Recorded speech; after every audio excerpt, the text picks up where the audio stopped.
সুপ্রিয় শিক্ষার্থীবৃন্দ, আসসালামু আলাইকুম। আজকে তোমাদেরকে অনলাইন ক্লাসে স্বাগত। তোমাদেরকে আজকে যে বিষয়টা ক্লাস করব সেটা হচ্ছে তথ্য যোগাযোগ প্রযুক্তি, অষ্টম শ্রেণী। আমরা আজকে আমাদের মূল পাঠে চলে যাব। তো মূল পাঠটা তোমাদেরকে একটু দেখিয়ে দিচ্ছি।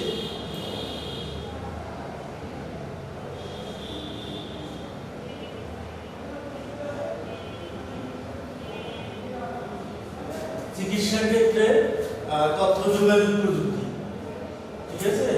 চিকিৎসা ক্ষেত্রে তথ্য যোগাযোগ প্রযুক্তি বা আইসিটির গুরুত্ব, এটা আমাদের জীবনে কিভাবে ভূমিকা রাখে সেই বিষয়ে আজকে আলোচনা করব। তো একটু খেয়াল রাখবে তোমরা, তথ্য প্রযুক্তির কারণে যেসব ক্ষেত্রে উল্লেখযোগ্য পরিবর্তন হয়েছে তার একটি হচ্ছে চিকিৎসা। একটা সময় ছিল যখন ডাক্তার বা কবিরাজরা রোগীর লক্ষণ দেখে রোগ নির্ণয় করতেন, চিকিৎসা করতেন। তো অনেকটা অনুমানের উপর নির্ভর করে তারা রোগীর রোগ নির্ণয় বা চিকিৎসাগুলো করে থাকতেন। কিন্তু এখন কিন্তু তথ্য যোগাযোগ প্রযুক্তির প্রয়োগের ফলে রোগীকে আর ডাক্তারকে তার অনুমানের উপর নির্ভর করে রোগীকে চিকিৎসা করতে হয় না, কারণ তারা রোগীর লক্ষণ দেখে সূক্ষ্মভাবে সেগুলো পরীক্ষা করেন। বিভিন্ন আইসিটি যন্ত্রপাতির মাধ্যমে পরীক্ষা নিরীক্ষা করে রোগের সঠিক তথ্যটা তারা খুঁজে বের করেন এবং তারপরে সেটা একটা সিদ্ধান্ত উপনীত হওয়ার যে আসলে কি ধরনের ট্রিটমেন্টটা দেওয়া যাবে। আবার শুধু তাই নয়, রোগীর বিভিন্ন ধরনের তথ্য, তার ঠিকানা ইত্যাদি তথ্য ডাটাবেজ আকারে সংরক্ষিত করে রাখতে পারে এবং ভবিষ্যৎ প্রয়োজন যে কোনো প্রয়োজনে সেগুলো আবার বের করে কাজ করতে পারে। তো প্রযুক্তির ব্যবহার করে তারা রোগের যে সূক্ষ্ম বিচার বিশ্লেষণ করে যে তথ্যটা পেল তার উপর ভিত্তি করে ডাক্তার কিন্তু রোগের সঠিক ওষুধ নির্বাচন এবং প্রেসক্রিপশন করে থাকে। তো তারপরে তারপরে একটু দেখবো। তো দেখো এখানে ডাক্তার কিভাবে প্রযুক্তি ব্যবহার করে চিকিৎসা সেবা দিচ্ছেন, এটা আমরা লক্ষ্য করছি। চিকিৎসা আধুনিক যন্ত্রপাতি পুরোপুরি তথ্য প্রযুক্তি নির্ভর, এটা আমরা ছবিতে দেখতে পাচ্ছি। এরপরের টপিকসে আসলে দেখো, পরের টপিকটা হচ্ছে আমাদের দেশে কিন্তু এখনো ভালো ডাক্তারের অভাব রয়েছে। বিশেষ করে গ্রাম অঞ্চলের কথা যদি আমরা কল্পনা করি, সেখানে দেখা যাবে যে ভালো ডাক্তার নেই বললেই চলে। জরুরি কোনো রোগের ক্ষেত্রে ভালো ডাক্তার পাওয়া যায় না, এই জন্য অনেক রোগীকে মৃত্যুর মুখোমুখিও হতে হয়। তো এই ধরনের সমস্যা হয়তো আমাদের দেশে আর দীর্ঘদিন থাকবে না, অচিরেই আমরা এর থেকে মুক্তি পাবো ইনশাল্লাহ। তো এই সমস্যা থেকে সমাধানের জন্য আমাদের সাহায্যের হাত বাড়িয়ে দিয়েছেন অনেক সেবা প্রতিষ্ঠান, টেলিমেডিসিন নিয়ে এসেছে। টেলিমেডিসিনটা হচ্ছে টেলিফোনের মাধ্যমে দূরবর্তী স্থান থেকে কোনো রোগের সেবা দেওয়া। যেমন ধরো তুমি সিরাজগঞ্জে বসে আছো, ঢাকার একজন ডাক্তারের পরামর্শ করে টেলিফোনের মাধ্যমে তুমি তোমার রোগের বর্ণনা দিচ্ছ, সে মনে করো যে টেলিফোনের মাধ্যমে তোমার রোগের যাবতীয় কিছু শুনে সে একটা সিদ্ধান্ত উপনীত হয়ে তোমাকে একটা প্রেসক্রিপশন করে দিল বা নির্দেশনা দিয়ে দিল। সেই অনুযায়ী যদি তুমি কোনো সেবা গ্রহণ করে থাকো তাহলে এই ধরনের সেবাকে বলা হবে টেলিমেডিসিন সেবা। তো এরপরে আসলে দেখো আমাদের আরো কিছু বিষয় আছে। চিকিৎসা ক্ষেত্রে আমরা আগে যে বিষয়গুলো কল্পনা করতে পারতাম না, এখন সেরকম অনেক কিছু আমাদের হাতের নাগালে চলে এসেছে। তাই বলে তোমরা কিন্তু মনে করো না যে আমরা সবকিছু পেয়ে গেছি। তথ্য প্রযুক্তির কারণে আমরা এখন অন্য মাত্রায় গবেষণা করতে পারি। মানুষের জিনোম রহস্যভেদ করা হয়েছে, তাই চিকিৎসা জগতে একটা বিপ্লব শুরু হতে যাচ্ছে।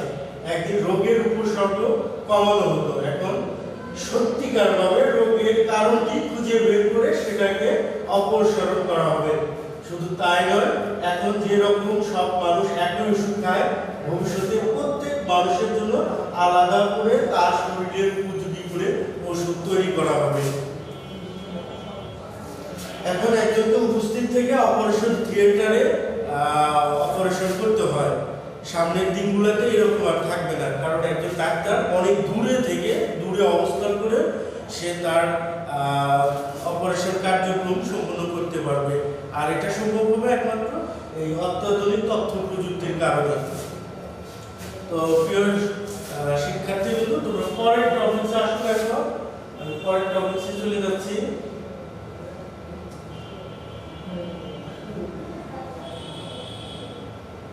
আমাদের আজকের আরেকটি পাঠ হচ্ছে গবেষণার ক্ষেত্র। গবেষণা তথ্য প্রযুক্তিতে বা গবেষণার ক্ষেত্রে আইসিটির প্রয়োগ, কিভাবে আইসিটিটা গবেষণার ক্ষেত্রে গুরুত্বপূর্ণ ভূমিকা পালন করতে পারে সেই সম্পর্কে আজকে আমাদের আলোচনা। তো দেখো, সভ্যতা ক্রমান্বয়ে এগিয়ে যাচ্ছে, যা সম্ভব হচ্ছে মানুষের নতুন কিছু বের করা আগ্রহ গবেষণার পরিপ্রেক্ষিতে। তোমরা নিশ্চয়ই অনুমান করতে পেরেছ, তথ্য প্রযুক্তির কারণে এই গবেষণার জগতে শুধু যে একটা বিশাল উন্নতি হয়েছে তা নয়, বলা যেতে পারে এখানে সম্পূর্ণ নতুন একটা মাত্রা যোগ হয়েছে। মানুষ এখন সাহিত্য, শিল্প বা সমাজ বিজ্ঞান অথবা গণিত, প্রযুক্তি আর বিজ্ঞান যা নিয়ে গবেষণা করুক না কেন, তারা কিন্তু এই কম্পিউটার বা তথ্য প্রযুক্তির ব্যবহার ছাড়া এটা কিন্তু তারা গবেষণা করতে পারে না। এই তথ্য প্রযুক্তিটা এখন যেন মানুষের জীবনের সাথে ওতপ্রোতভাবে জড়িত, যেগুলো তাদের এই গবেষণাগুলোকে আরো সহজ করে দিয়েছে। তো দেখো, এখানে ল্যাবরেটরিতে এক্সপেরিমেন্ট করার পর সবসময় তার জন্য কম্পিউটার দিয়ে প্রক্রিয়া করতে হয়। এখানে একটা ছবি দেখা যাচ্ছে যে ল্যাবরেটরিতে একজন গবেষক তথ্য প্রযুক্তি ব্যবহার করে কিভাবে তার গবেষণা কার্যক্রম চালাচ্ছেন। তো আসলে পরের অপশনে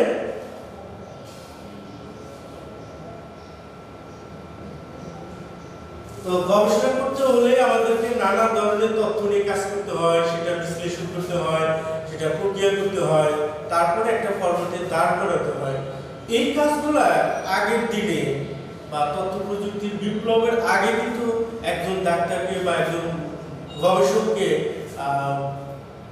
দৈহিকভাবে করতে হতো। ঠিক আছে, এইভাবে তথ্য প্রযুক্তির এত সহজ ব্যবহার বা সহজলভ্য ছিল না। তাদেরকে দৈহিক পরিশ্রমের মাধ্যমে এই কাজগুলো সম্পূর্ণ করতে হতো। আর এর ফলে দেখা যেত যে একটা গবেষণা করতে অনেক সময় লেগে যেত, যেটা এখন এক নিমিষেই করা সম্ভব হচ্ছে। তো আসলে এটা সম্ভব হচ্ছে একমাত্র তথ্য প্রযুক্তি ব্যবহারের কারণে।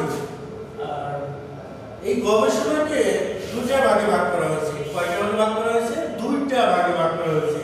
প্রথম ভাগের নাম হচ্ছে তাত্ত্বিক বা থিওরিটিক্যাল, আর একটা হচ্ছে তোমার প্র্যাকটিক্যাল বা ব্যবহারিক। ঠিক আছে, তো প্র্যাকটিক্যাল থিওরি অংশে আসলে তাত্ত্বিক অংশটুকু নিয়ে আলোচনা করা হয়। ঠিক আছে, তাত্ত্বিক গবেষণাতে গবেষকরা একটা বিষয়ের তাত্ত্বিক অংশটুকু নিয়ে চিন্তা ভাবনা করে এবং সেজন্য তাদেরকে কম্পিউটারের উপর নির্ভর করতে হয়। গবেষণার কাজটুকু ঠিকভাবে অগ্রসর হচ্ছে কিনা সেটা দেখার জন্য তাদেরকে তথ্যের সাথে মিলিয়ে দেখতে হয় এবং এর জন্য বিশাল ডেটাবেস বা তথ্য ভান্ডারের সাথে যোগাযোগ রাখতে হয়। তথ্য প্রযুক্তিকে তাকে ব্যবহার করতে হয়, নতুবা কিন্তু এটা তার জন্য একটা জটিল হয়ে দাঁড়াবে। এরপরে ল্যাবরেটরিতে ব্যবহারিক গবেষণা করতে হয়, নানা রকম যন্ত্র ব্যবহার করে সেখানে পরীক্ষা নিরীক্ষা করা হয়। ল্যাবরেটরির নতুন যন্ত্রপাতি তৈরি করা বা পরিচালনা করা কিংবা ব্যবহার করার জন্য বিজ্ঞানীরা সবসময় কম্পিউটারকে ব্যবহার করে। মোটামুটি অবধারিতভাবে বলে দেওয়া যায়, একটি যন্ত্র থেকে তথ্য নিয়ে সেটা প্রক্রিয়া করার জন্য সবসময় কম্পিউটার ব্যবহার করা হয়। কম্পিউটার বলতে আমাদের চোখের সামনে যে ছবিটি ভেসে ওঠে, আজকাল তার চাইতে অনেক ছোট কম্পিউটার তৈরি হয়েছে। কম্পিউটারের মতো কাজ করে এরকম ছোট ছোট মাইক্রো কন্ট্রোলার, তারপরে এফপিজিএ, তারপরে আছে তোমার পিএলএ, আমি অ্যাব্রিভিয়েশনটা বলছি দেখো, FPGA pre programmable gate array, আর পিএলএ হচ্ছে প্রোগ্রামেবল লজিক অ্যারে। তো যন্ত্রের ভিতর সেগুলো বসিয়ে দিয়ে যন্ত্রগুলোকে অনেক স্বয়ংক্রিয় করে গবেষণার পুরো কাজটি অনেক সহজ করে দেওয়া হয়। ব্যবহারিক গবেষণাতে নেটওয়ার্ক ব্যবহার করা যায় বলে বিজ্ঞানের অনেক গবেষণাতে আজকাল বিজ্ঞানীদের আর ল্যাবরেটরিতে বসে থাকতে হয় না, তারা কিন্তু অনেক দূরবর্তী স্থানে থেকেও এখন ল্যাবরেটরি বিভিন্ন গবেষণা পরিচালনা করা, সেগুলো নিয়ন্ত্রণ করা, এগুলো করতে পারে। আর এই ধরনের ল্যাবরেটরিকে বলা হয় ভার্চুয়াল ল্যাবরেটরি, যেখানে সরাসরি একজন গবেষককে উপস্থিত থাকতে হবে না, সে অনেক দূরে থেকেও গবেষণা করতে পারে। তো এই ধরনের একটা গবেষণার ল্যাবরেটরি হচ্ছে ভার্চুয়াল ল্যাবরেটরি হচ্ছে www.softpedia.com, এই ধরনের একটা ভার্চুয়াল ল্যাবরেটরি। তো পরীক্ষা নিরীক্ষার জন্য যে শুধু প্রচলিত কম্পিউটার ব্যবহার করা হয় তা নয়, অনেক সময় বিজ্ঞানীরা আরো শক্তিশালী বিশেষায়িত কম্পিউটার ব্যবহার করতে পারে। তো সুপ্রিয় শিক্ষার্থীবৃন্দ, তো এটা এই অধ্যায়ে দুটো পার্টি ছিল, একটা হচ্ছে তোমার চিকিৎসা ক্ষেত্রে তথ্য যোগাযোগ প্রযুক্তি, আর একটা হচ্ছে গবেষণায় তথ্য যোগাযোগ প্রযুক্তি। তো অলরেডি আমরা দুটো পার্টি শেষ করলাম। তো আজকে আরেকটা পার্ট তোমাদেরকে পড়াবো, তো তোমরা একটু খেয়াল করো।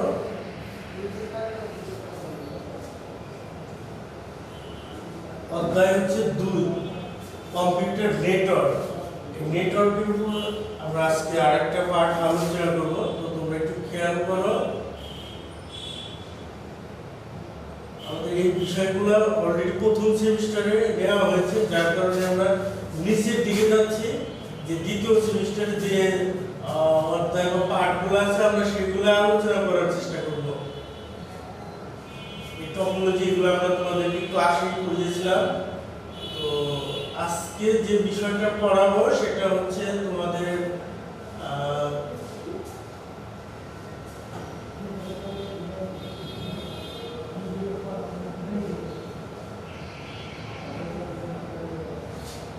নেটওয়ার্ক সংশ্লিষ্ট যন্ত্রপাতি। তো একটু খেয়াল করো বোর্ডের দিকে। তো আমরা যে এই যে নেটওয়ার্ক ব্যবহার করি বা তৈরি করি, এই নেটওয়ার্ক ব্যবহার করার ক্ষেত্রে আমাদের কিছু যন্ত্রপাতির সাহায্য বা সহযোগিতা নিতে হয়, নতুবা কিন্তু আমরা তথ্য প্রযুক্তির বিরাট সুফল আমরা পাবো না, বা নেট বা ইন্টারনেট ব্যবহার করতে পারবো না। তো এরকম একটা যন্ত্রপাতি, তার নাম হচ্ছে হাব, HUB, হাব। তো সাধারণত তারযুক্ত নেটওয়ার্কে থাকা অনেকগুলো আইসিটি যন্ত্র তথা কম্পিউটার, প্রিন্টার ইত্যাদিকে একসাথে যুক্ত করতে এই হাব ডিভাইসটা ব্যবহার করা হয়। হাবের সাথে সংযুক্ত সকল আইসিটি যন্ত্রের কাছে হাব কিন্তু এই তথ্যটা পাঠাতে পারে বা যোগাযোগ করতে পারে। তো হাব বলতে আমরা ইন্টারনেট হাব বা নেটওয়ার্ক হাবকে বুঝে থাকি, তবে ইদানিং আমরা ইউএসবি হাবও দেখে থাকি। হাবের মধ্যে দিয়ে যখন কোনো তথ্য বা উপাত্ত এক যন্ত্র থেকে অন্য যন্ত্রে যায়, হাব তখন সেগুলোকে পড়তে পারে না। কি করতে পারে না? হাবের মধ্যে দিয়ে যখন তথ্য বা উপাত্ত এক যন্ত্র থেকে অন্য যন্ত্রে যায়, তখন হাব কিন্তু সেই তথ্যটা পড়তে পারে না। আবার হাবের আরেকটা বৈশিষ্ট্য হচ্ছে, হাব যখন তার নেটওয়ার্কভুক্ত বাকি ডিভাইসগুলোর কাছে বা যন্ত্রগুলোর কাছে কোনো তথ্য পাঠাতে চায়, তখন সে কি করে, তার নেটওয়ার্কভুক্ত সকল ডিভাইসের কাছে বা যন্ত্রের কাছে সে তথ্যগুলো পাঠিয়ে দেয়। এমনকি যে কম্পিউটার থেকে সে তথ্যটা বাকি অন্য কম্পিউটারগুলোর কাছে পাঠাচ্ছে, তার কাছেও তথ্যটা পাঠিয়ে দেয়। ঠিক আছে, এটা হচ্ছে হাবের একটা বৈশিষ্ট্য। তো হাব নির্দিষ্ট ঠিকানা অনুযায়ী তথ্য পাঠাতে পারে না। তো এই কারণে আরেকটা সমস্যা হচ্ছে, হাব হচ্ছে একটা ধীর গতির একটা ডিভাইস, যার কারণে আজকাল হাবের ব্যবহারটা অনেকটা কমে গেছে।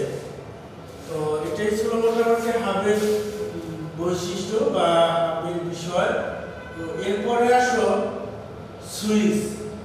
এটা হাবের মধ্যে একটি ক্ষুদ্র আইসিটি যন্ত্র। বর্তমানে যে কোনো নেটওয়ার্ক তৈরি করতে বেশিরভাগ সময় সুইচ ব্যবহার করা হয়। হাবের সাথে সুইচের প্রধান পার্থক্য হলো সুইচ তারের সাথে যুক্ত প্রত্যেকটি আইসিটি যন্ত্রকে পৃথকভাবে শনাক্ত করতে পারে। সুইচ তার নেটওয়ার্কযুক্ত সকল আইসিটি যন্ত্রকে সুইচ কি করতে পারে, আলাদাভাবে শনাক্ত করতে পারে। কিন্তু এর আগে পার্টটা বললাম হাব কিন্তু ওইভাবে শনাক্ত করতে পারে না। হাব সবার কাছে তথ্যটা পাঠিয়ে দেয়, কিন্তু সুইচ তা করবে না। সে সব ডিভাইসকে শনাক্ত করতে পারে এবং শুধু যার কাছে তথ্যটা পাঠাবে বা যার সাথে যোগাযোগ করবে শুধু তার কাছে তথ্যটা পাঠাবে, অন্য কার কাছে তথ্যটা সে পাঠাবে না। এবং এর জন্য সে কি করে, সে একটা ঠিকানা তৈরি করে। প্রত্যেক ডিভাইসের জন্য, যন্ত্রের জন্য আলাদা আলাদাভাবে একটা করে ঠিকানা বরাদ্দ করে। আর আইসিটি ভাষায় এই ঠিকানাকেই বলা হয় Mac address, media access control address নামে ডাকা হয়। তো তোমরা একটু খেয়াল করো, এই ম্যাক অ্যাড্রেস এটা কিন্তু অনেক সময় নৈর্ব্যক্তিক হিসেবে আসে, যে বরাদ্দ কিন্তু ঠিকানাকে কি বলা হয়, ঠিক আছে, ম্যাক অ্যাড্রেস বলা হয়, মিডিয়া অ্যাক্সেস কন্ট্রোল অ্যাড্রেস নামে ডাকা হয় বা বলা হয়, ঠিক আছে। তো এর জন্যই হাবের যে সুইচ সবচেয়ে বেশি ব্যবহৃত হয়, কারণ হাবের যে সুইচে অনেক পার্থক্য রয়েছে। তো এর পরের অপশনে আসো, পরের টপিকটা হচ্ছে রাউটার। তো তোমরা পাশে ছবি দেখতে পাচ্ছ, রাউটারের ছবি। এটা হচ্ছে নেটওয়ার্কের একটা ডিভাইস, গুরুত্বপূর্ণ ডিভাইস। নেটওয়ার্ক তৈরি করতে এই ডিভাইসটা ব্যবহার করা হয়। তো রাউটার শব্দটি এসেছে মূলত রাউট শব্দ থেকে, ঠিক আছে। তো এই রাউটারটা দুটা জিনিসের সমন্বয়ে গঠিত। এক হচ্ছে তোমার সফটওয়্যার এবং আরেকটা হার্ডওয়্যার। এই দুইটা বিষয়ের সমষ্টি হচ্ছে রাউটার। নেটওয়ার্ক তৈরির ক্ষেত্রে এই রাউটার ব্যবহার করা হয়। আর আমরা জানি যে ইন্টারনেট অসংখ্য নেটওয়ার্কের সমন্বয়ে তৈরি। তো একই প্রোটোকলের অধীনে কার্যত দুটি নেটওয়ার্ককে সংযুক্ত করার জন্য এই রাউটার ব্যবহার করা হয়, ঠিক আছে। রাউটারের প্রধান কাজ হলো ডাটা বা উপাত্তকে পথ নির্দেশনা দেওয়া, কিভাবে এক পথ থেকে আরেক পথে ডাটাগুলা যাবে তার সুনির্দিষ্ট পথ নির্দেশনা দিয়ে থাকে এই রাউটার। তো এখানে একটু উদাহরণ হিসেবে তোমাদেরকে বোঝানো হয়েছে। ধরো অস্ট্রেলিয়া অবস্থিত কোন এক বন্ধুকে তুমি একটা ছবি পাঠাতে চাও বা ছবি পাঠাতে চাও, তাহলে এই ছবিটা সরাসরি তার কাছে পৌঁছাবে না। এই ছবিটা কয়েকটি ডাটা প্যাকেটে বিভক্ত হবে, বিভক্ত হয়ে তারপর রাউটারের মাধ্যমে বা ইন্টারনেটের মাধ্যমে তোমার বন্ধুর কম্পিউটারে পৌঁছাবে। তো ইন্টারনেট যেহেতু জালের মতো গোটা পৃথিবী জুড়ে বিস্তৃত, তাই বিভিন্ন ডেটা প্যাকেটে বিভিন্ন পথে গন্তব্যে পৌঁছাতে পারে। একটি ডেটা প্যাকেট কোনো একটি রাউটারে পৌঁছালে পরবর্তী কোন পথে পৌঁছাবে, কোন পথে দিয়ে এটা পাঠালে সহজে পৌঁছতে পারে তার দিক নির্দেশনা দিয়ে থাকে মূলত এই রাউটার। তো এই পর্যন্তই রাউটারের বিষয়টা। আরেকটি বিষয় তোমাদের সাথে আলোচনা করব, সেটা হচ্ছে মডেম। তো পাশে একটা ছবি দেখতে পাচ্ছ, এটা হচ্ছে মডেম। তো মডেমের সাহায্যে আমরা সহজেই নেটওয়ার্ক ব্যবহার করতে পারি বা ইন্টারনেট ব্যবহার করতে পারি। মডেম আসলে দুটা শব্দ নিয়ে গঠিত। মডেম শব্দটা ডিমডুলেটর আর হচ্ছে মডুলেটর। তো মডুলেটরের MO আর ডিমডুলেটরের DEM, এই দুইটা শব্দের সমন্বয়ে কিন্তু এই মডেম শব্দটি তৈরি করা হয়েছে। আর মডেম বিভিন্ন ধরনের সিগন্যাল নিয়ে কাজ করে। সেটা হচ্ছে কম্পিউটার থেকে প্রাপ্ত ডিজিটাল সিগন্যালকে সে অ্যানালগ আকারে বাইরে পাঠিয়ে দেয়, আর বাইরে অ্যানালগ সিগন্যালকে মডেম ডিজিটাল সিগন্যালে রূপান্তর করে কম্পিউটারে প্রবেশ করিয়ে দেয়। তো আজকাল বিভিন্ন ধরনের মডেম ব্যবহৃত হয়, তার মধ্যে পূর্বে ছিল দেখো ডায়ালাগ মডেম ব্যবহার করা হতো। এটাই কিন্তু অনেকটা ধীরগতির মডেম ছিল। এখন ডিএসএল ডিজিটাল সাবস্ক্রাইবার লাইন, এই মডেলটা সবচেয়ে দ্রুত গতিতে কাজ করতো। এরপরে আরেকটা বর্তমানে প্রচুর পরিমাণে যে মডেলটা ব্যবহৃত হচ্ছে সেটা হচ্ছে ওয়াইফাই, ওয়্যারলেস ফাইডেলিটি মডেল সবচেয়ে বেশি ব্যবহৃত হচ্ছে। তো সুপ্রিয় শিক্ষার্থীবৃন্দ, আজকে এ পর্যন্ত। আগামী কয়েকদিন অন্য একটা টপিকে তোমাদের সাথে হাজির হব। তো ভালো থাকো, সুস্থ থাকো, বাসায় অবস্থান করো। ধন্যবাদ।